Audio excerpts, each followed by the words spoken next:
help put this into context for us, because inflation went up, but it's nowhere near everywhere else. So why is this a problem?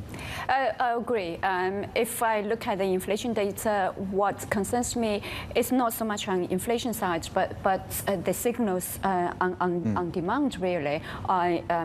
If you look at the headline inflation, maybe up a bit, and that's mainly driven by food prices, a large step up, but and particularly in pork prices, 20% in year-on-year jump, and that's after sustaining a decline for close to 2 years. But that's about it. If you look at core inflation, that's actually down, falling below 1%. So that's really saying to us the demand is insufficient. So at this point, I feel in overall terms the concern is growth side rather than inflation side.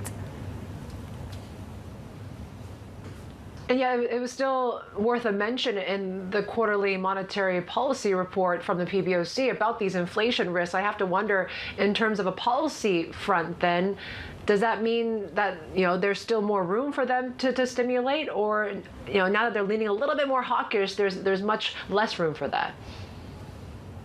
I feel going forward, the PBOC will still remain on supportive side. It's not in a position to change its stimulative or supportive stance yet. And if we look at growth signs, signals on top of the signals from the CPI data points, we see the recent growth signals are quite mixed.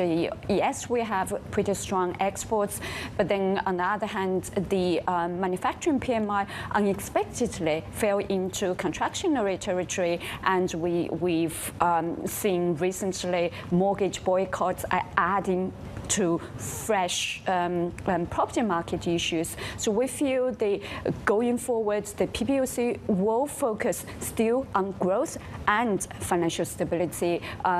It's not in a position to tighten the monetary policy. Potentially, we still see it provides more stimulus, possibly cutting the interest rates, not massively, but maybe another 20 basis points.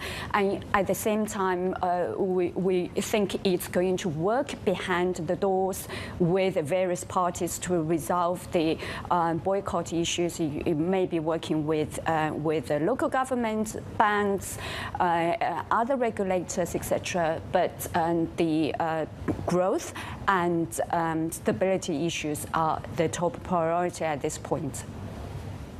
Chang Shu, how has this language from the PBOC changed the narrative around from some of the independent observers out there? I think it's sort of, at this point, is broadly indicating, yes, the top priority. I mean, the mandates, part of the PBOC mandate, obviously, for any central bank is to keep inflation down. But in my view, this doesn't indicate a signal of shifting to any hawkish stance.